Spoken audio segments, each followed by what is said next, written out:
everything to kind of get in. If you want to check out it's getting on, you can call this up on your phone like you did yesterday anyway. Well, that's what I've got the TV for, so I can watch it there on the telly. Oh, right. So you can see and where... also because I'll be able to see the chat as it's going through, because I can see it on the iPhone.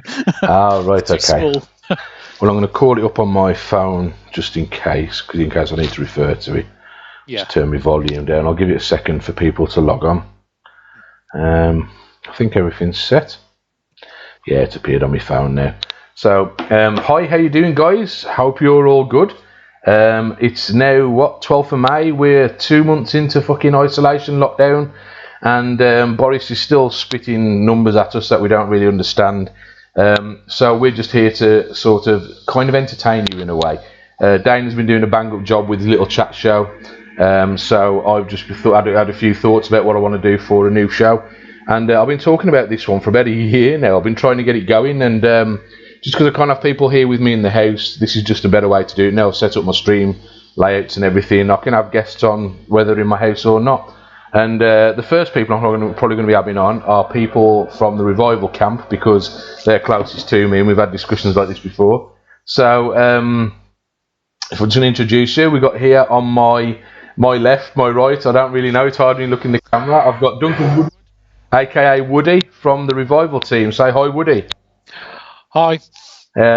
Woody's joining us today for the first episode of Retrogaming Room 101. If you're wondering what Retrogaming Room 101 is, for any of you familiar with the TV show, it's about taking things that people deem as shit and basically deciding if they should be basically dumped in the bin in Retrogaming Room 101. Beat Newt Dave says YouTube's failed. That's no problem, mate. Yeah, I've just noticed that as well. That's what I've just been switched over to Facebook. That's okay. It's streaming to multiple places. I can always copy it and re-upload it to YouTube later. That's not a big problem. Yep. So yeah, with Retro Gaming Room 101, what we're going to be doing is we're going to be looking at a few of the things that people look at when it comes to retro gaming that kind of get their goat or piss them off or just annoy them generally. And we're going to decide whether they should be stuck in Room 101.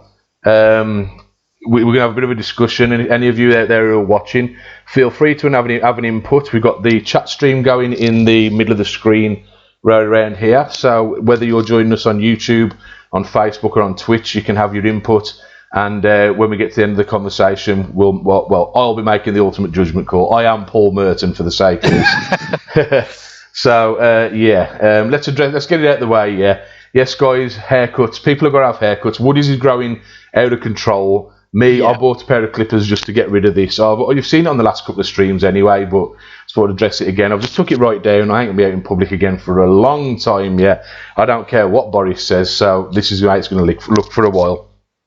It's better than that crazy grey afro I was growing anyway. So I'm quite happy with that. So suited you. It's tidy. It's better than nothing. So let's just say hi to a few of the guys. We've got Andy Johnson. We've got Azza's in there. We've got Beat Newt Dave R. We've got John Veal. We've got Andrew Costin. We've got Rich Spowett. Thank you, Rich. I appreciate that, mate. Rich says he thinks the haircut looks all right, actually. So that's fair enough. So, right, what we're going to do here is we're going to uncover the topic. And this is a topic that Woody has selected. And Woody's going to talk us through it as soon as I uncover it. So, without further ado, let's get rid of the black square covering it. And let's see what we're talking about here. So, the topic for discussion now is JRPGs, Japanese RPGs. And Woody's going to tell us now why he thinks JRPGs should be consigned to Room 101. So go on, mate. Entertain us. Right. To begin with, I could just never get into Japanese RPGs. They're just so long-winded. I find you get into the game, there's so much cutscenes. There's so many random battles that don't make sense. You're grinding endlessly for XP and currency that doesn't make any difference to you. You can be grinding for ages thinking, oh yeah, I'm going to get to the next level. Oh no, I've only got 2 XP. And it just, to me, it doesn't make a very entertaining sort of gameplay. Well, I don't understand how people get so involved in them. Well, speaking from Origins, you're an Amiga guy, aren't you? Yeah. And you went very much down the Sega route, didn't you, when you went into the consoles? Yeah. So you weren't as exposed, I suppose, to the early RPG culture that maybe some of us Nintendo boys were back in the day. Obviously, the Famicom started with a lot on the SNES. Do you think that maybe that had something to do with this? Just a part of your personality you didn't carve? Possibly a bit. My brother actually did own a SNES back in the day, so we did have a SNES at the actual time. But a lot of the games that we used to play, I played a lot of Street Fighter 2, and then other than that, it was sports games. So, I didn't have a lot of exposure to them myself, but I went around friends' houses and I saw them playing them, and I just watched and I thought, this doesn't do a lot for me, if you know what I mean. Nothing at all. So when you were talking about RPGs and specifically, I know you're not a big fan of Zelda either, are you? No, I'm not a massive fan of Zelda. The earlier games were okay. I could just about tolerate them, but later on, I found the franchise just fell flat for me. But I suppose when you're talking about specifically, you're talking more about the turn-based RPGs, the classic Japanese RPG with level up systems, and I understand that. Did you never buy into the Final Fantasy series then in recent years? Oh no, I didn't. I actually tried a couple of Final Fantasy games, and I wanted to get into them. I think the first one I tried, this is quite late, was Final Fantasy VII on the PlayStation, and I think because I hadn't played the earlier ones, it was lost on me a bit. Right, I know you've been very diplomatic there, because you are aware, however you feel about JRPGs, that Final Fantasy VII is regarded as one of the finest games ever to have been made, don't you? I don't see it. I really don't. I get where you're coming from. It's it's not something, I suppose, everybody has massive exposure to. I suppose the earliest things some of us Westerns would have kind of had big exposure to RPGs on would have been things like, I would say Gauntlet, but Gauntlet didn't really use a leveling up system. It was a dungeon crawler. Now, see, I liked Gauntlet, but to me that seemed way more action-based. Yes, it was. Did you ever play anything on the old Spectrum and that? There was a game called Rogue. I don't know if you ever saw that on the Spectrum. No, I didn't. I remember playing something similar on the Amstrad CPC, because I had a Amstrad CPC. Right. So, well, Rogue was a classic kind of dungeon crawler, but it did use a leveling up system, and you start to explore the various caverns and that. Yeah. It wasn't massively graphical, but you kind of had representations on screen. Looked much more like a board game, if you know what I mean. Yeah. But that was kind of the earliest exposure that I can think of. Some of us UK people might have had, and then obviously when Nintendo came along, it would have been more of the action RPG kind of genre. And like I say, Zelda was one of the earliest iterations of that. Being a Sega boy, then, have you never played the Phantasy Star games? I've played Phantasy Star, and I don't know what to make of it, if you know what I mean. It's one of those games that I want to love, but I don't understand where the love comes from. For me, I am much more of an arcadey sort of player. I like to play games that I can play for short bursts and practice at and get better, and then play against other people. So when you get home from work then, and you sit back and you've got, I don't know, 8 hours to kill or something like that, do you not ever think, well, I'll bang out, I don't know, I'll stick in 3 or 4 hours? Have you never thought maybe I should sit down with an RPG and give it a try, something that maybe appeals to you? The only one I really got into, and I don't know whether you can class this as an RPG, because some people do and some people don't, and that was Legacy of Kain Soul Reaver on the original PlayStation. Right. Now that is one game I do hold in high regard. Well, I've never actually played that one. So you've got one up on me there. I've never actually played that one through. Oh, wow. When it came to PlayStation, The earliest ones I can think of on there that were, then again, they were action RPGs, was Medieval. That was a brilliant game. And but then, of course, you're getting more into the free roaming territory. And I suppose the early days of like the Zelda leaping into the third dimension, which I was never a big fan of myself. I much preferred the overhead 2D Zeldas. Yeah. But when it comes to PlayStation, you cannot talk RPG without talking about Final Fantasy, because prior to Final Fantasy VII, we didn't get the Japanese RPG really in the West. Grey importing wasn't a big thing until around the time the SNES came about and everyone started importing Street Fighter 2. But it was no good importing RPGs because they were all stuck in Japanese. Obviously, you couldn't understand them. I remember I had a friend. He was a big friend of mine, and he was one who got me. He found all these little, one-off shops around the town that would specialise in doing shady importing and stuff. And he imported an American SNES. And he says, "There's this game you've got to play. You've absolutely got to play. It's the best fucking game ever, and you've got to check it out." And it was Final Fantasy 3, which is actually 6, but it was the American release, and they only got the 3 games initially. See, that's another thing that's confusing. Final Fantasy 3 that was actually 6. The way it works. See, Japan had several releases. They had the NES releases originally, which was Final Fantasy 1 and 2. And then they had 3, I think it was 3, 4, 5, and 6 on the Super Famicom. But because some of those they didn't feel would translate to a Western audience, they created Final Fantasy Mystic Quest, I think it was, which was more of an action RPG to kind of ease America into the idea. And I don't think we even got that in the UK. They weren't bothered about the UK market. It wasn't worth enough to the Japanese, if you know what I mean.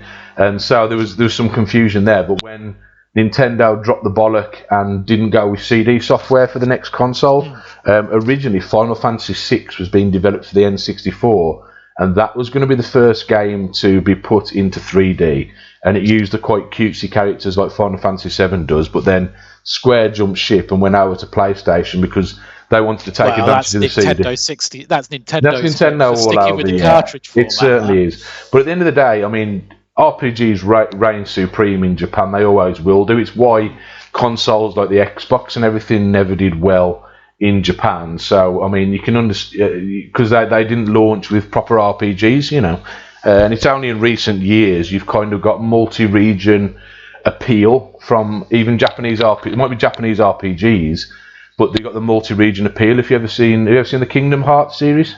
Yeah, I've seen a lot of these.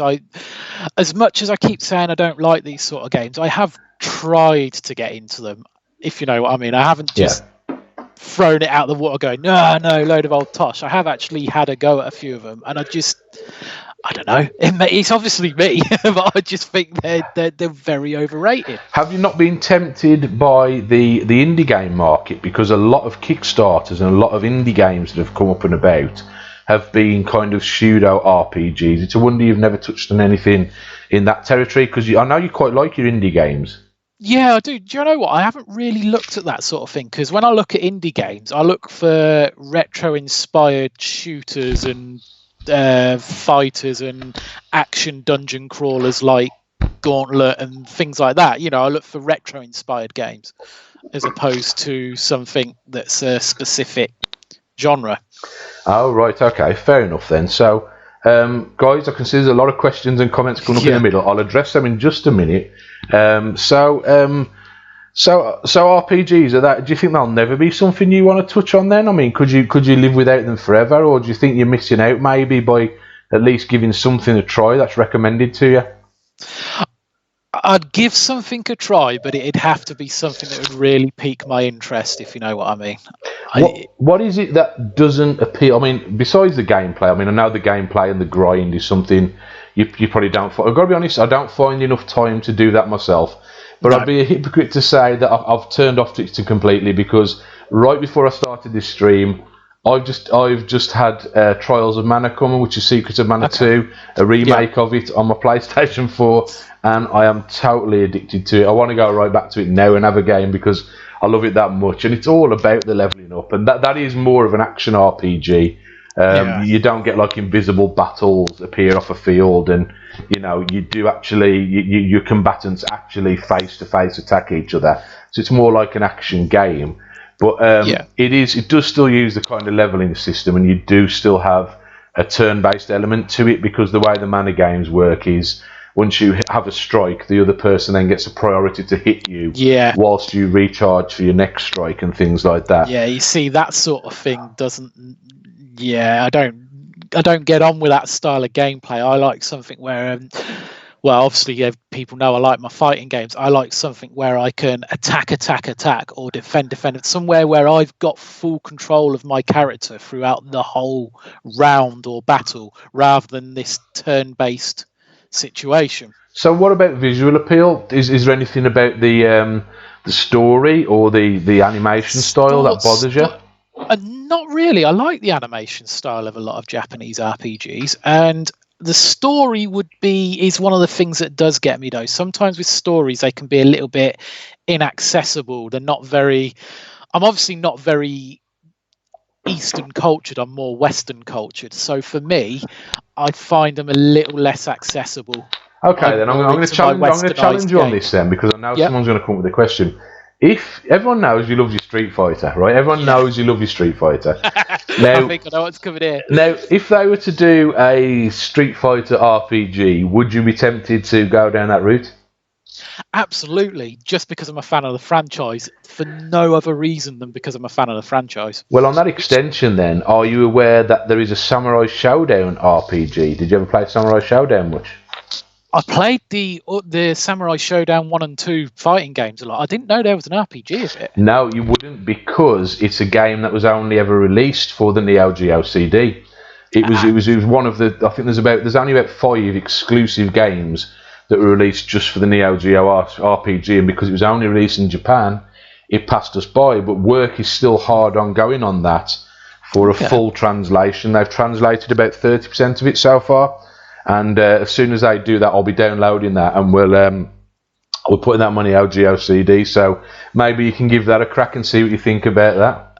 I would. Do you know what? Like I say, I want, as much as I keep saying, I don't understand where the love is coming from, and I don't understand those types of games. I do want to give them a go. I will, try and give these things a go. That's how I got into things like Street Fighter. If I'd never given it a go to begin with, I'd have never known that I liked it. So you weren't a fighting game man of choice back in the day then? What were you... Originally, I was a platform game person. I played a hell of a lot of Rainbow Islands, Bubble Bobble, Parasol Stars, a lot of cutesy Japanese platform games, all the Taito stuff. Yeah. And then I started getting into, in the late 80s, I started seeing things like Final Fight and Golden Axe and Double Dragon, and me and my brother used to co-op on those, and I really started getting into them.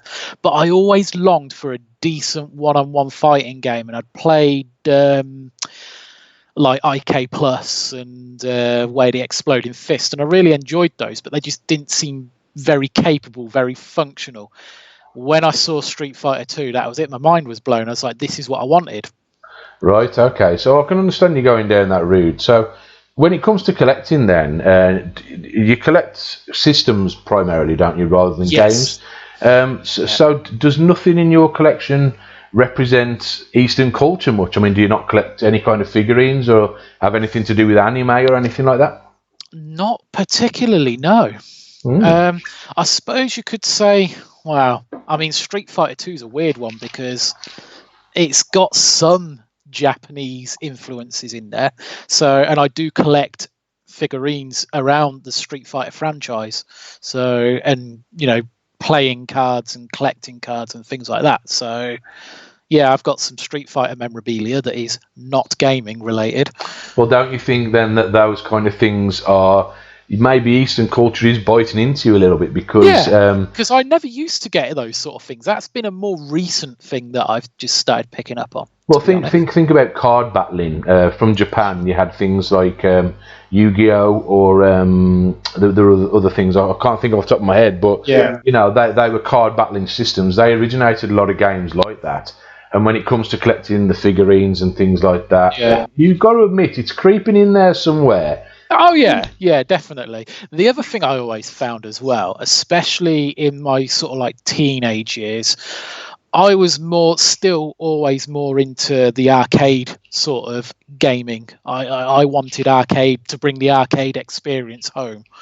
Whereas I knew some of my friends who were more into the RPGs and they watched a lot of anime and things like that. And it just, I think some of it as well is poorly translated stories.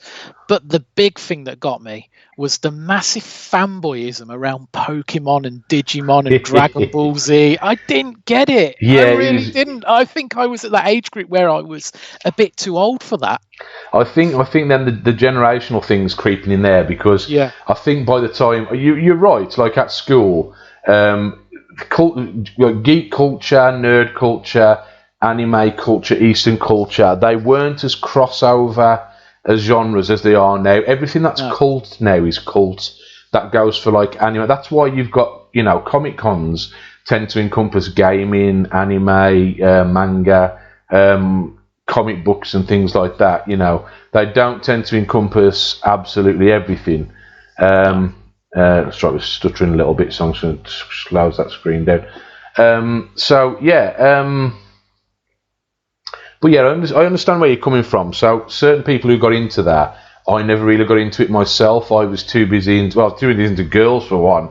But then obviously, like, we used to kind of keep people like that on the fringe. So I can understand that, like, the emo goth types tended to be into the more strange cultured stuff. And when people would come to school with things like Akira, or, they started to, I'm trying to think of some of the early examples that I can think of. To me, I watched Akira and I thought it was really overrated. Well, yeah, it's a good piece, but it's not everything. It's not as good as everyone cracked it up to be. I think it's overblown a little bit. Yeah, likewise. But by the time Pokemon and everything. Although, as much as I rip a little bit on anime, this is where I'm going to sound like a hypocrite. Go on, then. I really loved the Street Fighter 2 anime movie. But is that just because it's Street Fighter 2 rather than the anime itself? Probably. Well, I mean, you got to go right back here. You think back to the early days of like. It's kind of corny, to be honest. It is, but think back to early days of like children's TV on terrestrial TV. Did you ever see like the Cities of Gold or the Musker Hounds or even Transformers? Transformers is technically anime. I saw a lot of Transformers when I was a kid. And technically, those are all anime. You know what I mean? There's a lot of things we remember from when we were kids that came from anime studios. Thundercats was another one. Oh, I love Thundercats. So, the culture is there. They did try and create a bit more Western appeal, but it just didn't translate as well over to games. By the time Pokemon and everything rolled round, I don't think that's so much to do with the topic of what it is. It's so much as Nintendo, they knew it was going to be something they could really push and market hard on kids, as much as, companies are coming under criticism for doing that. And I think just past our generation, that's the first generation that it really captured, and those are the people now who are the typical weebs who are into the kind of, that was their first break into, Japanese culture. I think a lot of the problem for me is I'm at a very strange sort of age group. I'm at the end of the first generation and the beginning of the second generation. I'm just a little bit younger than some of the other people I know in the retro scene. How old are you now? A bit older than, I'm 37 now. So there you go. See, I was right on the arse end of Generation X. You were on the very arse end of Generation X. Yeah. So you were so you'd think anything, you'd have a little bit more appeal to it. So maybe you just kept yourself firmly planted in what you knew so much when you were a kid. I think a lot of it was, I had an older brother as well, and we both looked at the same magazines and looked at the same sort of games. We did split off a bit. My brother's not into the fighting games like I am, but we had a similar sort of appeal. We shared our computers and consoles and stuff as well. So. Right, okay. Yeah, so, I suppose there's a bit of an older influence as well. Right, so I'm going to have a bit of a scroll back down the chat list here because we missed a few comments. Yeah. And I'm going to see if there's anything that's going to give us a bit of food for thought or maybe help change your mind a little bit. I mean, I'm not entirely convinced right now. I mean, there's so many good games, but we're going to have a look and see what some of the guys say here. So, Rich Boat says, guess what doesn't help is the bad language translation of some of the Japanese games. Yeah, it can definitely be a hindrance if you ever played a game that has been fan translated. you might struggle to make your way through. But then again, some of the full westernized games had like inbuilt bad translation. What's the quite famous action game with the line, is it "all your base are belong to us"? Oh God, yeah. So it wasn't just RPGs that were guilty of that, and it didn't stop us. Then there was the really bad translation. Yet again, I'm going fanboyism a little bit. I'm going back to Street Fighter 2. A lot of the ending stories for the characters are badly translated. Well, Ryu's phrase of "you must defeat Shenlong to stand a chance." That's also a bad translation. But it ends up becoming its own. It takes on its own identity. You know what I mean? That was bad translation. That became the big April Fool's joke, didn't it? Yes, it did. Yeah, it was in Electronic Gaming Monthly, wasn't it? They said that you could, if you beat some ridiculous circumstances on the game, you could play as this mythical Shenlong. It was a bit like Akuma before Akuma existed. Yeah. So, next down. Dave Rowland says he loves RPGs, a massive StarCraft fan, but is it Japanese? It started in Asia and I got sucked in my late 30s and I couldn't stop. I'm not that familiar with StarCraft myself, Dave. Is it more of a PC gaming thing? I don't know. I'm not entirely familiar with it myself, mate, so can't really comment. But yeah, so I mean, there's other ways into RPGs that aren't necessarily touching too much on Japanese culture and necessarily on systems that were big in Japan. Aaron says Final Fantasy VII is the best game ever. I'm inclined to agree with Aaron to an extent there. Final Fantasy VII, it brought Final Fantasy to the West. It introduced a lot of the West to the classic RPGs, but it introduced so many cinematic elements. The whole turn-based thing became irrelevant. The early Final Fantasy games, you had a couple of sprites on screen, and they would kind of run forward, swing an arm. You wouldn't see a weapon, you wouldn't see anything, and it would attack another sprite that's static on the other side of the screen, right? When by the time you got to Final Fantasy VII, the characters move, they're mobile. My neighbour's revving the fucking motorbike engine outside. And, so it's like... I've lost my train of thought now, sorry about that. So like by the time we got to that, the whole turn-based thing became kind of irrelevant because the battles you had, they happened, they weren't just all in your mind, if you know what I mean. Yeah. And I think that was the point that most people took that leap beyond the kind of boundaries of reality and thought, well, you can see it happen, it's really happening, I'm getting a more close connection with it now, do you know what I mean? The cinematics would happen on the battlefield as well as in FMV sequences, do you know what I mean? This would probably says more about me than anything else, but I'd rather play GTA than a Final Fantasy game. I guess it's down to the kind of thing about would you have the argument with the kind of the wordy types who say I'd rather read a book than watch a film.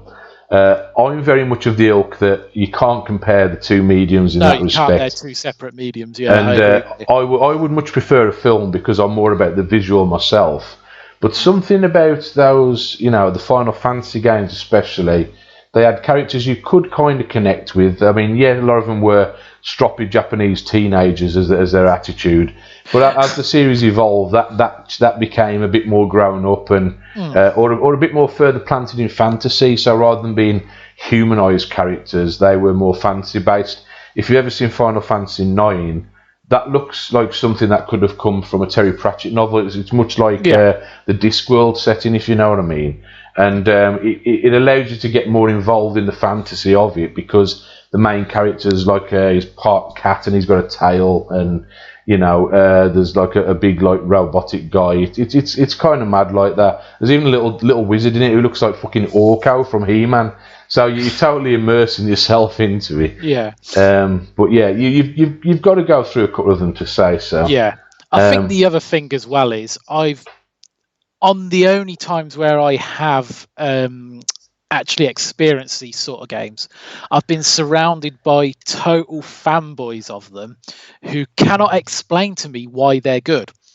And then I'm sat there struggling getting to grips with it, and it doesn't help me at all. It's like, it doesn't make sense. Fair enough.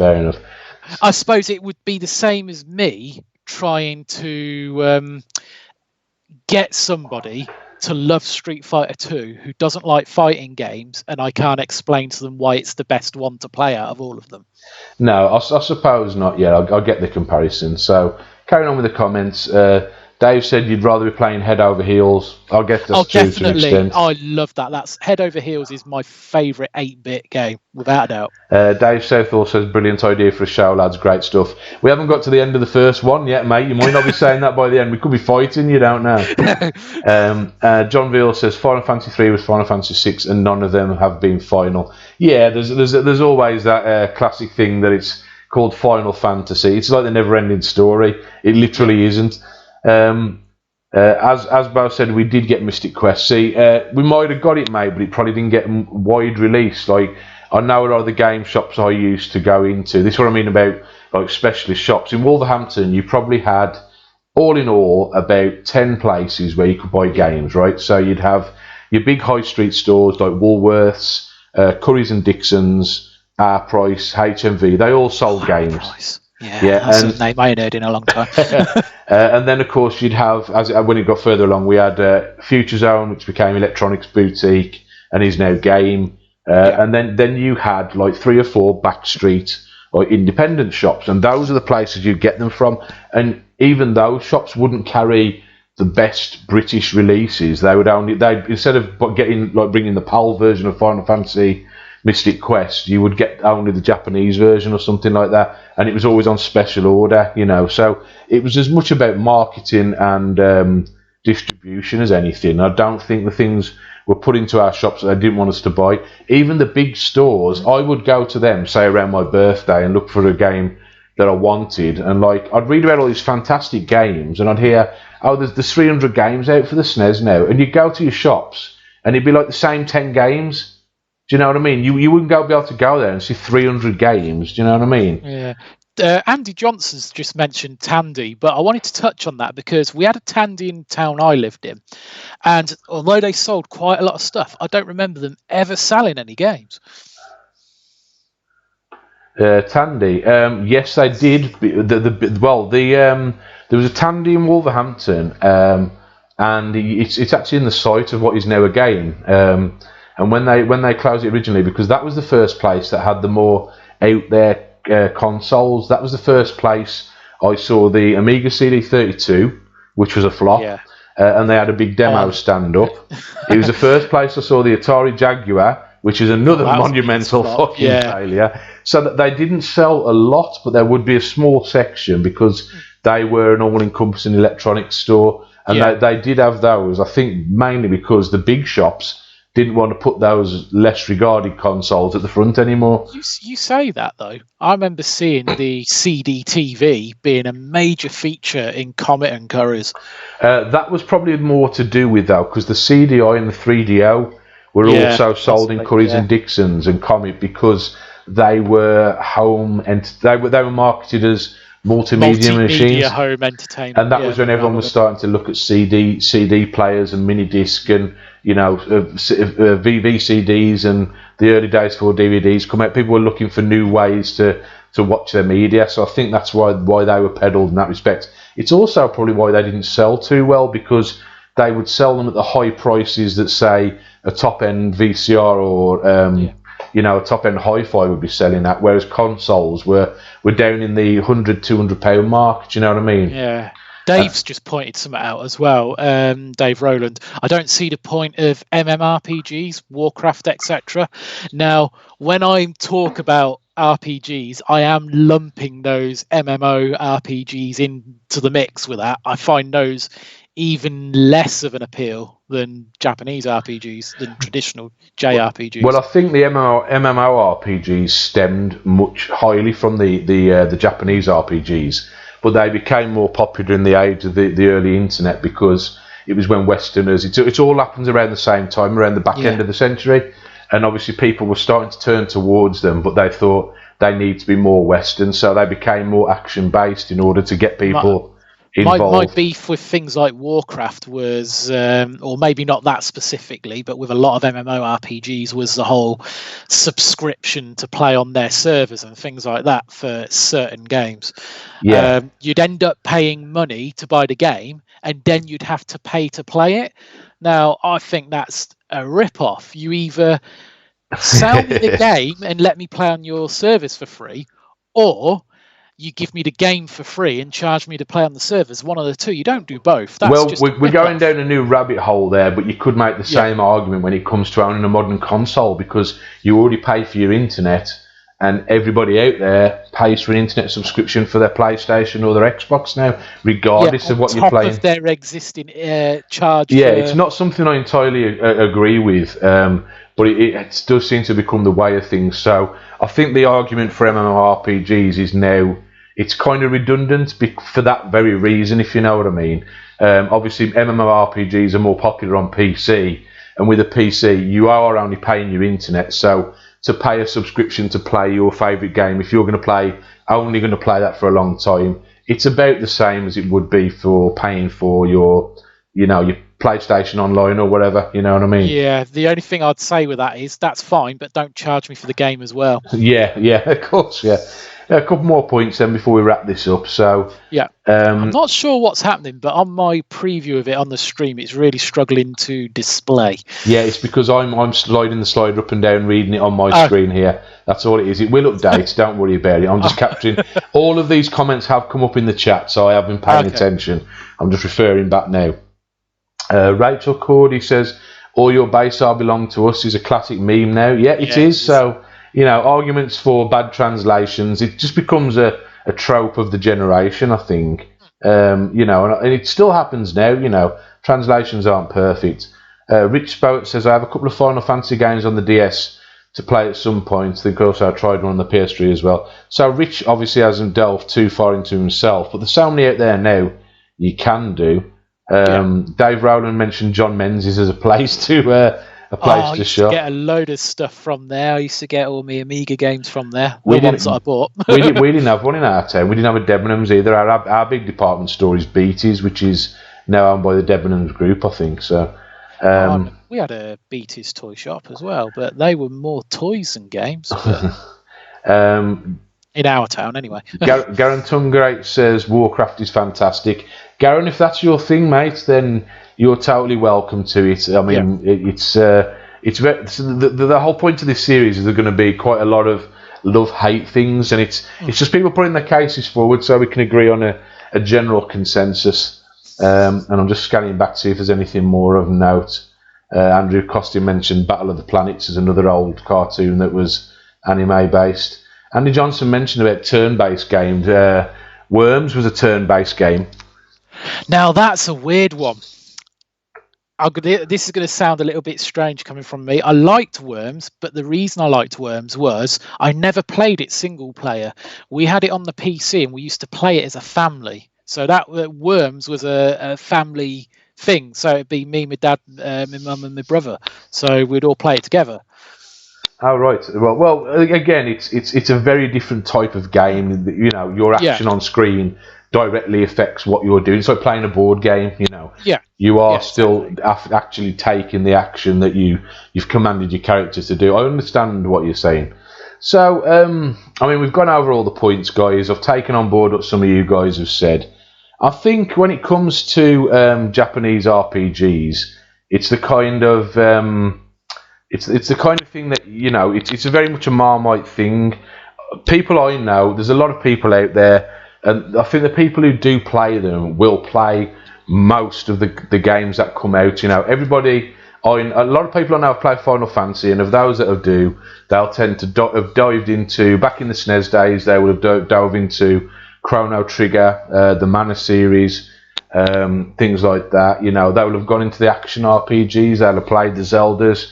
And in later years, that they will have gone for the more the Japanese RPGs. They will have gone down the road of what's that one? Symphony, and of course, shut up, dog.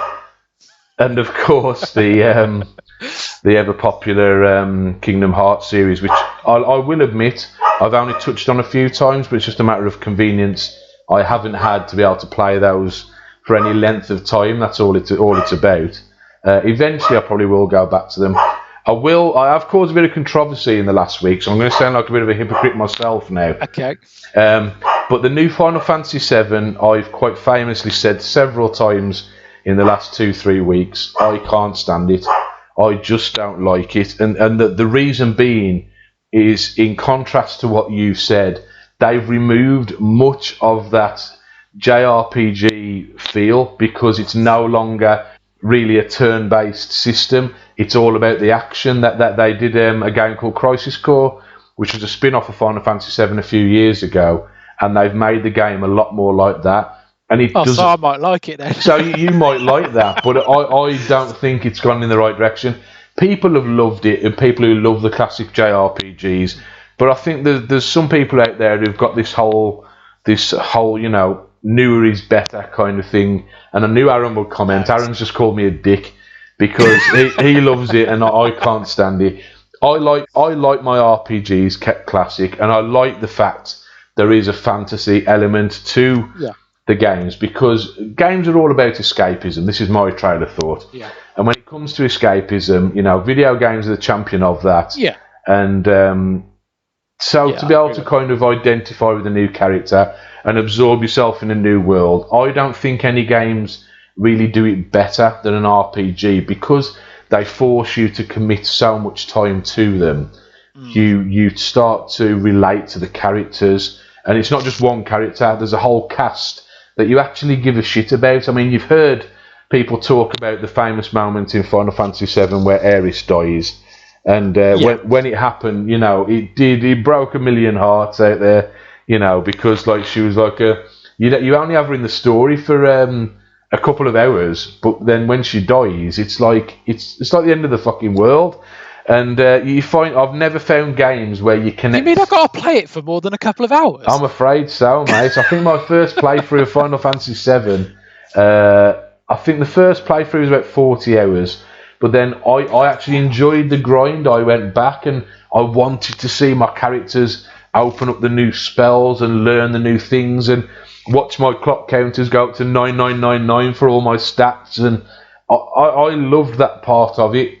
So I think it's very much a Marmite thing, but yeah, I'm afraid for the sake of Room 101, mate, I just cannot bring myself to do it. JRPGs, love them or hate them, I think they are a much needed part of gaming culture, and I'm afraid that JRPGs can't go in Room 101. They're here to stay. There's too many people out there who will crucify me if I let JRPGs go into Room 101. Don't succumb to the pressure. It's not a peer pressure thing, mate. I think I'd be a hypocrite to consign them myself.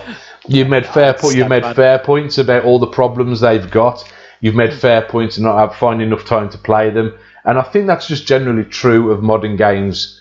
In general. I mean, I think about the hours I put into Red Dead Redemption 2, Christmas before last.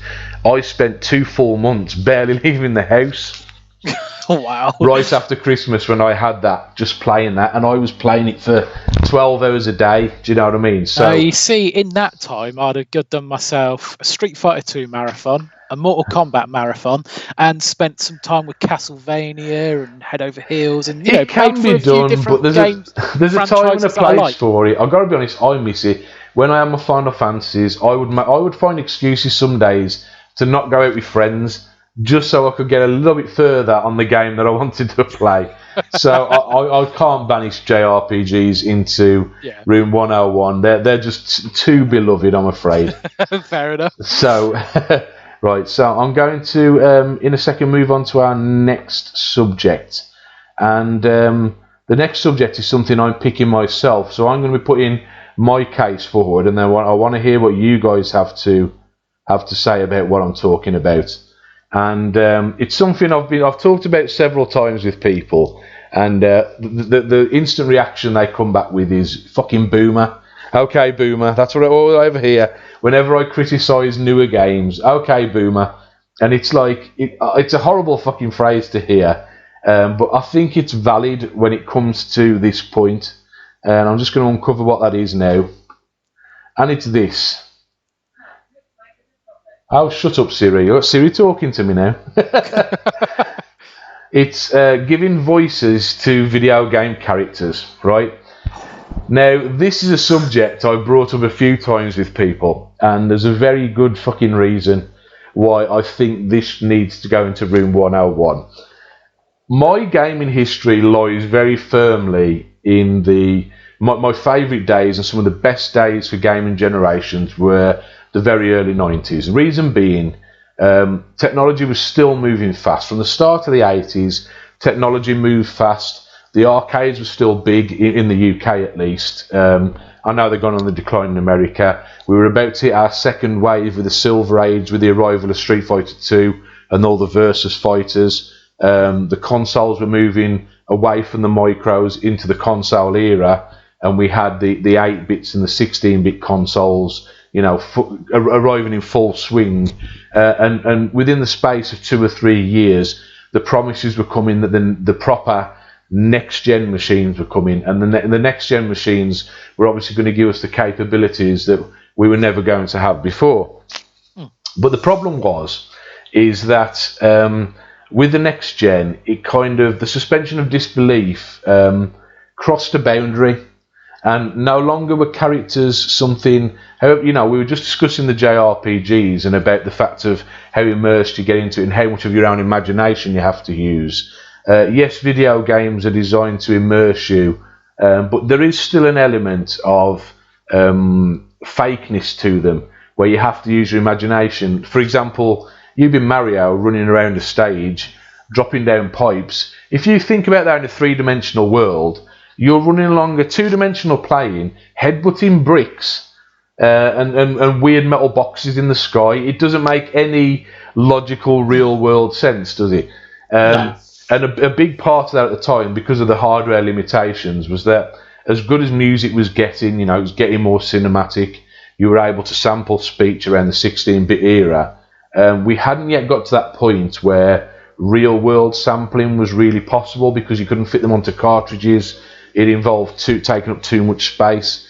And when we crossed that boundary into the CD era, that limit was suddenly lifted, and I don't know if it was the one that was supposed to be. The biggest example here I'm going to give is one I've used as the example picture at the top there, and it's Sonic the Hedgehog. Right, when Sonic came out, right, Sega really did sort their shit out when it comes to advertising. Right, the Mega Drive, we didn't really get the NES too heavily in the UK, and not so much in the West. Nintendo were big. Sega Japan wanted to go big. They had the help of the Americans to help get bigger and advertise it. And when Sonic was being released, he was designed to push the Mega Drive, and the Mega Drive was going to be Sega's trump card.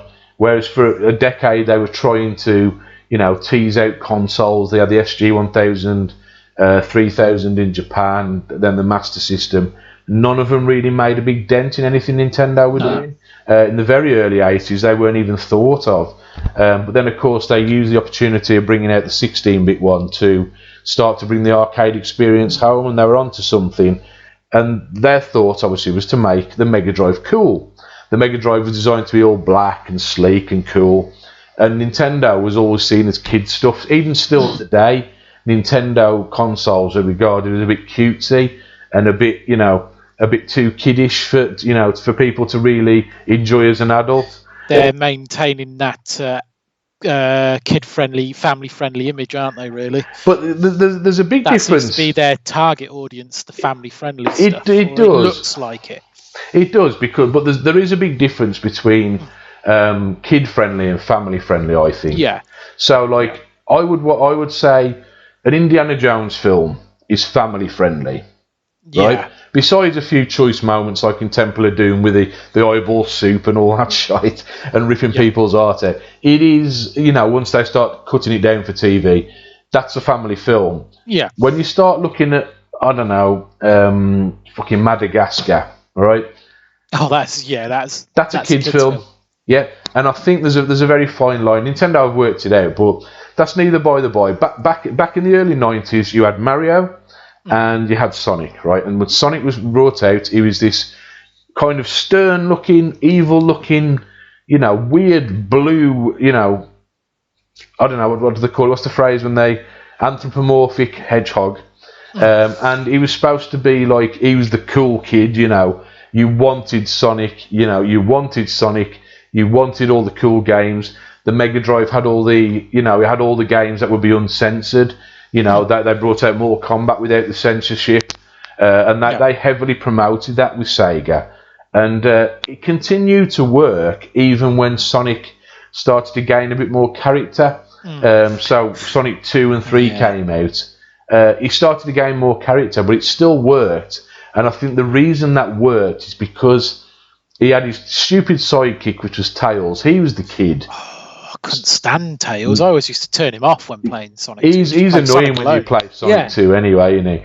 But yeah, it's like, because Sonic always remained mute, he was like the cool older brother, and it was fine for kids of young teens and things like that to play. But then they dropped the first bollock with the Sonic cartoon, right? The early 90s Sonic cartoon that didn't get much exposure and wasn't widely shown. If you've ever seen it, it's fucking horrendous. It's a prime example of just because you can doesn't mean you should. Well, it's Ian Malcolm from Jurassic Park. Your scientists were so busy working on that, whether or not they could, they didn't think if they should. Yeah, basically, it was one of those. It's one of those moments. And they went with the idiotic decision to make Sonic into this like a spoilt brat. He was just so annoying and so fucking cheesy. They tried to give him attitude, but they gave him the wrong attitude. They tried to give him attitude, but make him appear like a young teenager. Yeah, well, that's the thing. Instead of being a mascot for cool, he became like one of these corporate anti-drug mascots. A bit of a parody of himself. And I'm pretty sure there was an episode where he ridiculed smoking. I think there was an episode about that, and he's there saying, "Oh, you don't want to smoke, kids," and it's like, for fuck's sake, Sonic, just get on with fucking smashing things and running around really fast. Shut your mouth. Nobody cares about your political message. No one wants to hear your message, mate. Just shut the fuck up. Throw Tails under the train and just carry on doing what you're doing. And it just didn't make much sense to me, Andy Johnson's just brought it up on here, actually. The early one, not the one with Amy. Again, they evolved the cartoon, and the cartoon has just got cheesier and cheesier. And then, of course, by the time the new consoles came out, of course, the Saturn didn't get a Sonic game. Sega fucked up royally there. And Sonic R... It sounds really bizarre that the Saturn never got a Sonic game. But it was because daft. Japan were in control of the Saturn, and Japan were never that big a fan of Sonic. They saw it as a big Western thing, and there was a big thing between Sega of America and Sega of Japan at the time. That's why that happened. And then Sonic R was just a fucking joke.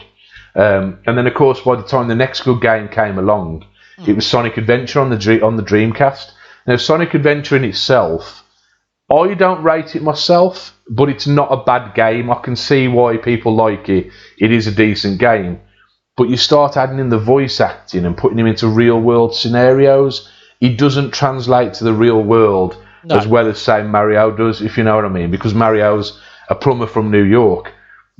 Sonic's a fucking blue anthropomorphic hedgehog. He doesn't fit in the real world. Stop trying to give him a girlfriend. Stop trying to put him in real world. Stop trying to tell him to stop people smoking or wanking or whatever it was he was doing. And just tell him to shut the fuck up and carry on being Sonic. Run around a few loops. In that case, what do you think of the recent-ish Sonic film then? I'll be honest, I've not seen it all the way through yet.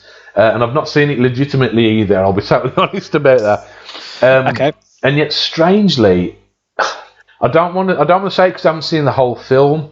It seems to work much better than I expected, and I don't know if that's a sign of just good filmmaking or what, or whether it's just because I'm softening in my old age. But they seem to they've done a better job of it than I think. I think people liked it more because they saw the early previews of how they made Sonic look. Yeah. And you saw all the memes that come up about it. And I think everyone was just expecting the worst. So, and maybe that was a clever ploy on the advertising department. Maybe they thought, well, everyone's going to take the piss out of this and think it's going to be as bad as the Mario Brothers movie. Let's surprise them and make it somewhat a serviceable film. Yeah, let's start with something shit and tell people that's what it's going to be. We'll look like we've changed it for the better, and then no matter what happens, people can say, "Oh, it's better than it was. It's way better than it looked like it was going to be." Do you know what I mean? It's hard to tell there, but I find him less annoying in the film than I do in some of those games. And it's not just Sonic that's guilty of it. Going back again to the RPG territory. I think I know what you're going to say here. Have you ever heard Link's voice? Yes, it sounds awful and not what I was expecting either. It makes you question who you think Link actually is. Well, we had a discussion, I think, just before we did this stream, didn't we? Where we talked about you didn't have that much exposure to it, and when you first heard Link talk, you were like, "Is it a boy or is it a girl?" It's bad enough that people assume that Link's name is Zelda because the title of the games is Zelda. Yeah. Do you know what I mean? That's bad enough misconception people make. But when it comes to, getting his whole gender wrong, I know we're supposed to be equal and all that shit these days, but let's not beat around the bush, right? Link is a boy, and they gave him a girl's voice. I mean, I don't think it matters either way, but I think back then it was a different time and people had different misconceptions about these things. Well, possibly, but I do think they. I mean, you could kind of refer back to the Nintendo cartoons again. Yeah. There was a Zelda cartoon which was ridiculously cheesy, where they'd overcompensate and actually made Link too boyish. He was just constantly sniffing around Zelda and not getting a piece, and he was annoying on that kind of the side of the spectrum. But when it came to the games, he was always a little bit of he was a little boy, he was a little elf, and he was always a little bit cutesy, but you felt as the game went on, you just became stronger and more powerful, and as long as he remained mute, you kind of got that sense of empowerment from him. And the best example I'm going to give is one of the finest games ever, and that is Link to the Past on the SNES. Okay. Now, Link to the Past is the game, I think, it is the best Zelda game by far. I don't care for the new ones at all. And I'm sad to say a big part of it is because when they made Link more human, when he started talking and when he started just opening his mouth, I was like, I don't want to be this dude anymore. I can't connect to him because in my head, I'm seeing this little elf on screen with a big fuck off massive golden sword and a big fuck off shield and magic spells and bombs who's taken on the whole fucking world. And yet now you've made him into a guy who walks around going, nah, and it just annoys the shit out of me. And I think maybe some of it is the choice of dialogue and sound effects that are used for those voices. Well, they've continued rather with than it. Actually the point of giving Link a voice. Maybe it's the type of voice. Well, not maybe the type of voice, but the type of things they made the characters say and do. Okay, I kind of go with you there, but then they broke things for me because the first time I really heard Link's voice, I didn't kind of go in for Ocarina of Time. I know that is a game that is massively overrated. Some have called it one of the best games ever made, right? I was going to say, a lot of people hold that in high regard. Yeah, that was the game where I fell out of love with Link. I think the reason it was so highly regarded, at least in modern culture, is because, as you were talking about, the next generation coming up, that was their first exposure to Link, and they kind of fell in love with Link in that respect, whereas I looked at the horrible graphics in the Nintendo 64. I looked at the terrible camera controls. It was too complex they made it overly complex to control him. And when you added his voice in as well, every move he does is a I'm just like, oh, shut the fuck up. You mentioned about the N64. That's another episode. Yeah, that's a whole other episode. That one as well. But yeah, and what broke it for me is what they did. They released Minish Cap on the Game Boy Advance around the turn of the century, and they re-released Link to the Past with 4 swords on the Game Boy Advance, and it was a brilliant port. Don't get me wrong. But they went and made the decision to give Link from Link to the Past the the fucking voice that he got for the Nintendo 64 era. So every time you swing a sword, it's yeah, and you're just like, oh no, and I just play with the sound off. Because it just irritates. You're there taking on fucking Ganon and you're just squealing like a girl. This is going to be really controversial. For me, the best bit about the Minish cap for the Game Boy Advance was the fact that they released a GBA SP in a gold colour with the Zelda logo on it. Yes, yeah. I didn't care for the game, but I liked the gold. Oh, the collector's editions are always pretty cool. Yeah. So that's another thing when it comes to. I know Link is. I got it just for that, just to have a gold GBA SP. Well, I know Link is kind of he's a wide appeal character. I understand that because he's so androgynous. I understand that he's androgynous, and that he can appeal to girls, boys, men, and women. Not in a sexual way, but if you go to any convention, you'll see girls dressed as Link. You'll see boys. Fully grown men, and he's gone through a lot of iterations over the games, but I think that just when it came to absorbing yourself into a game, he stopped becoming a badass the second they gave him a voice. They did exactly the same thing to Sonic, and it's going to be extremely controversial now because, and I love Charles Martinet, don't get me wrong, he's done well to hold on to being the voice of Mario for all these years.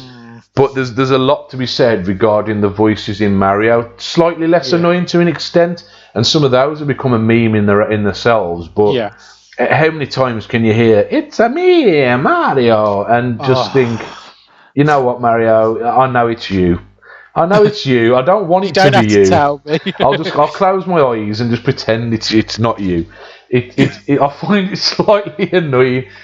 I don't know about you guys. I mean, there's a few of you guys who haven't commented massively during this bit, but I know you've all got your thoughts on it. Thanks, Darren.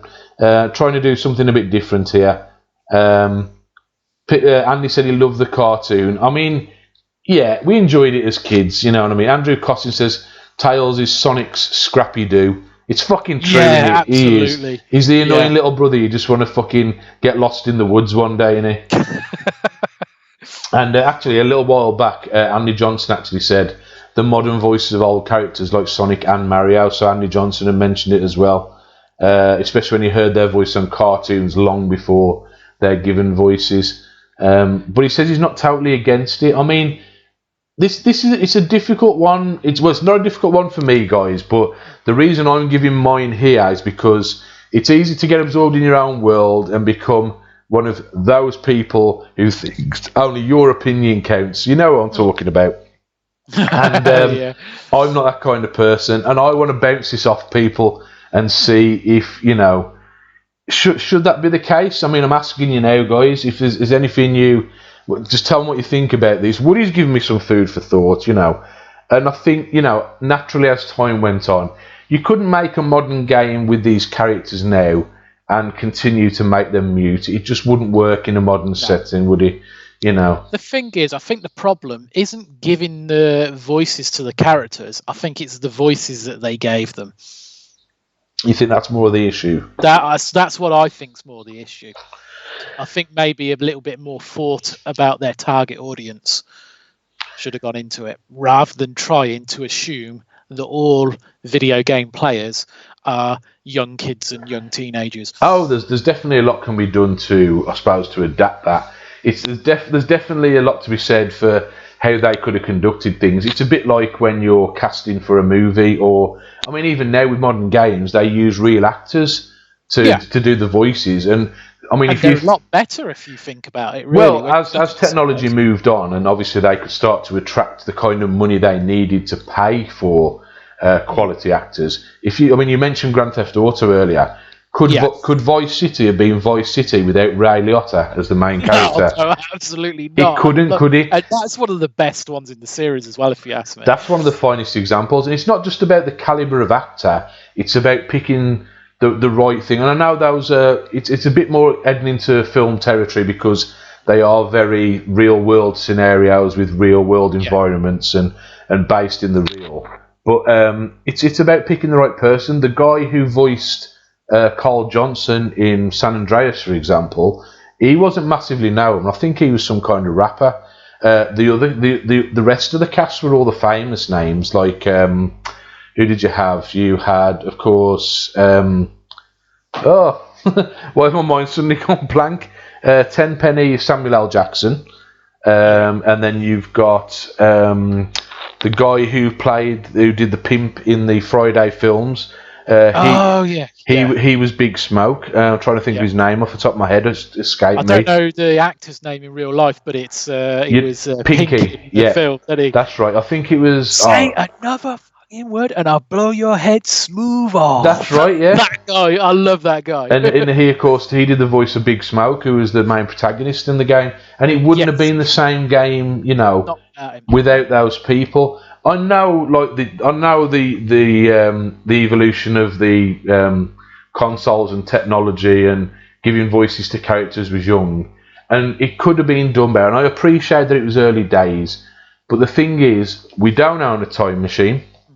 We can't go back in time, and as much as you said we could have given him that, and it's all about the choice of it.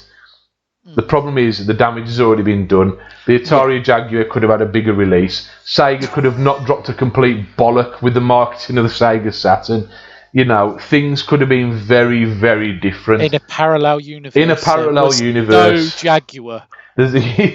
Oh mate, I wish for that day, or at least someone could fucking build it better, so it didn't feel like a piece of Lego in your hands.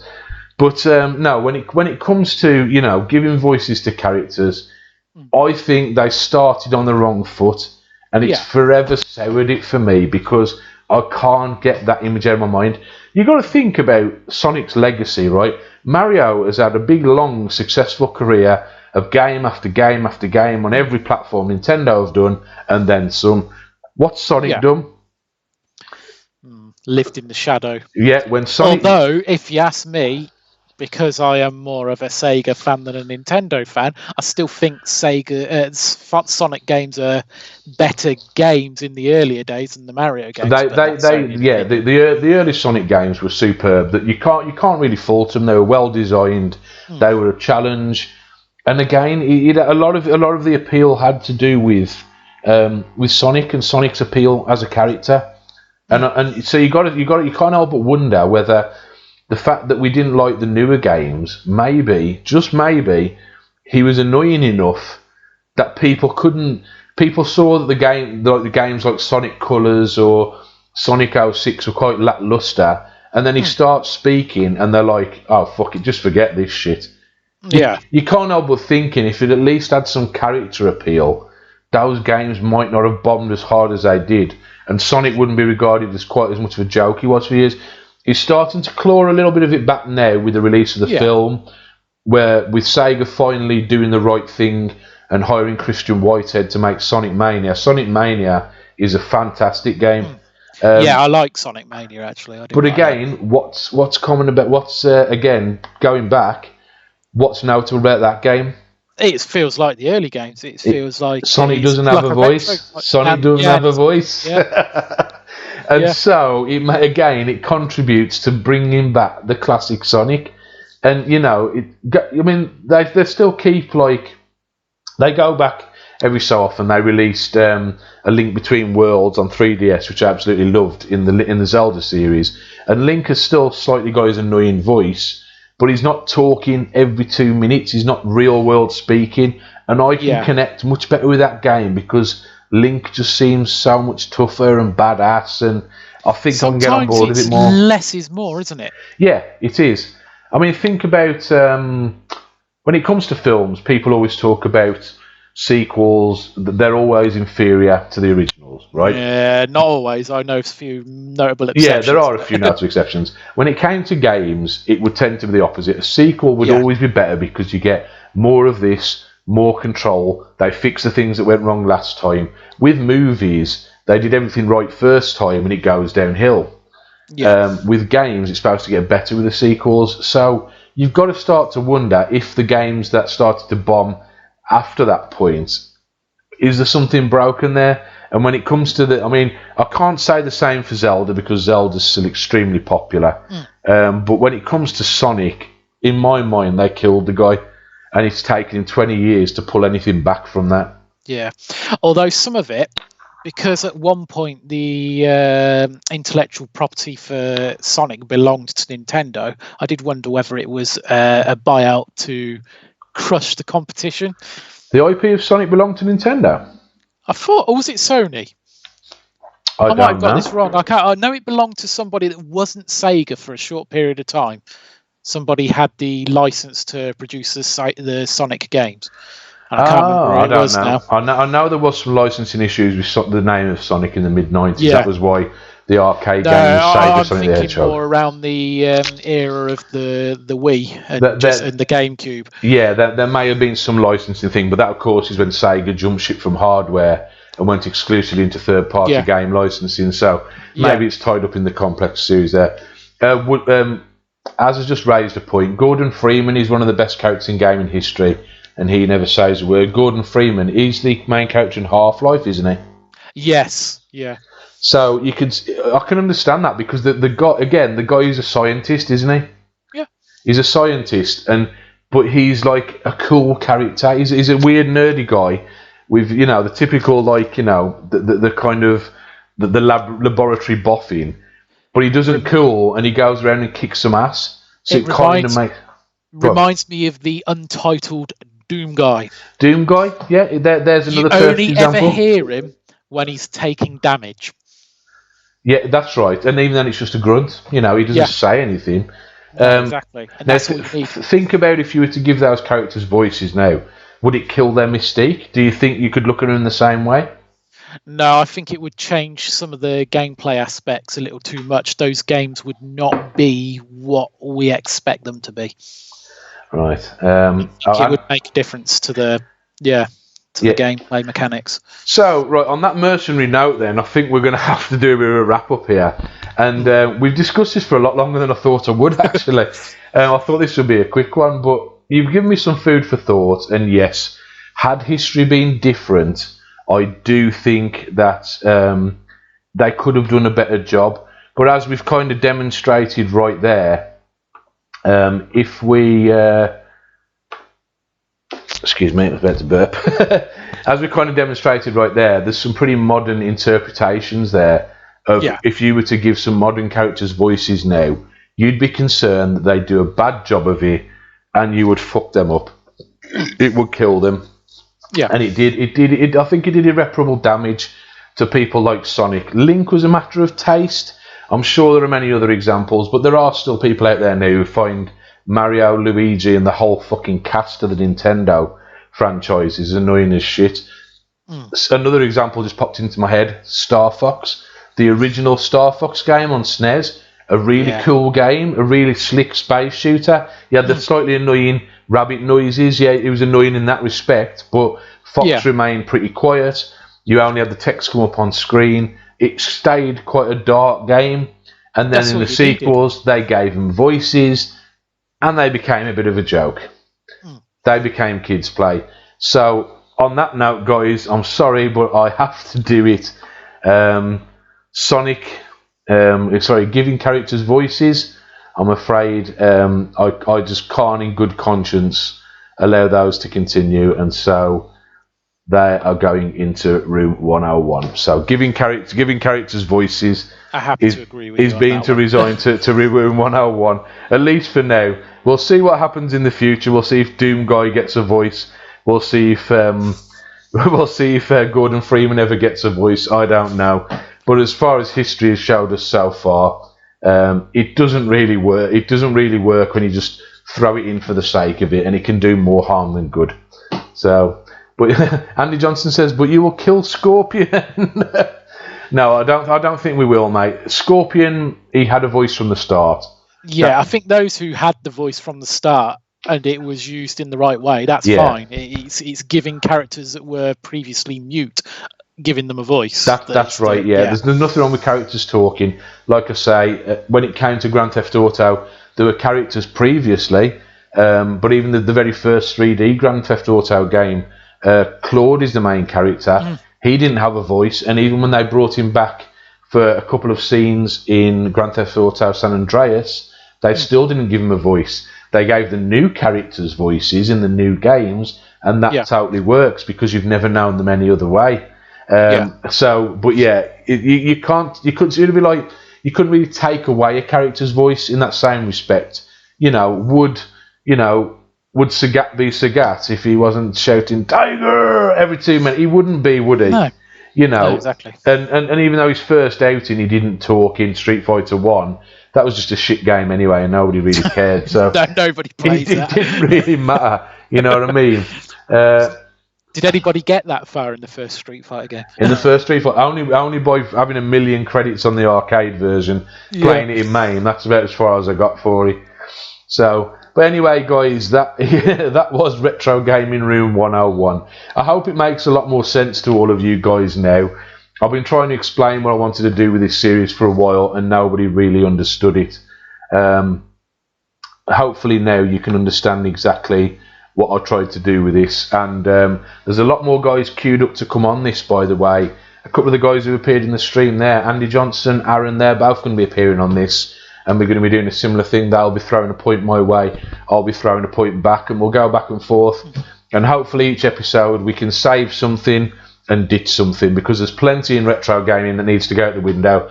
You might have a problem with a person on the scene, you might have a problem with a particular game franchise, you might have a problem with I don't know, a certain fanboyism, whatever it is. I don't care who you are, drop me a message, send it through on YouTube, send it through on Twitch, send it through on Facebook, whichever way you want to get in contact with me, drop it in comments. If you've got an idea and you can get Skype on a device, that's all. Excuse me, I've been drinking cider all through this, so I've got the burps terrible now. And you've got an idea, you've got something you want to discuss, and you want to put it as a contender for Retro Gaming Room 101, then drop me a message, and we'll see if we can get you on in the future. But for now, you might want to switch over. Dana Meddings is doing a stream right now for his isolation lockdown chat on YouTube, so go and check him out. He's had a lot of us guys on, and he's talking about some interesting things on there as well, so go and check that if you haven't already, and support everybody else who's streaming during this lockdown time. But I just want to thank you, Woody, for coming on this. It's been a lot of fun. Thanks for having me. And if there's any more ideas you've got, I'm sure you've got a few you want to... Oh, I've got quite a few. And I'm pretty sure we can resign some of your gripes into Retro Gaming Room 101 in the future. But for now, guys, signing off. You guys take it easy. I'll catch you later. See you.